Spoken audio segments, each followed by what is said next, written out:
CNN Live. Report mula naman sa Radyo Totoo Batangas, Renz Belda. Magandang araw sa iyo. Magandang umaga Pilipinas. Isang barangay kagawad at isang driver ang naaresto sa sinagawang buy-bust operation ng pinagsanib ng puwersa ng PIDEA Batangas Provincial Office at ng PNP Provincial Drug Enforcement Group.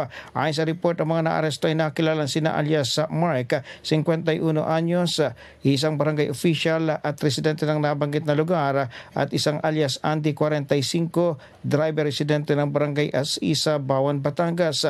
Nakuha sa mga suspect ang 3 piraso ng plastic sachet na naglalaman ng humigit kumulang 10 gramo ng pinaghihinalaang shabu na may halagang 68,000 piso, iba't ibang drug paraphernalias at buy-bust money. Kasong paglabag sa Republic Act 9165 o Comprehensive Dangerous Drugs Act of 2002 ang isinampa sa mga suspect na nasa kustudiya ngayon ng PIDEA Region 4A Custodial Facility sa Santa Rosa City sa Laguna. Mula sa DWALFM 95.9, ito si Renz Belda ng CMN Batangas, nag-uulat live para sa CMN Pilipinas.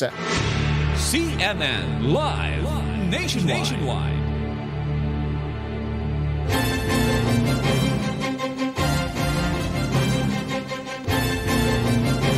Samantala sa karagdagan pa nating mga balita.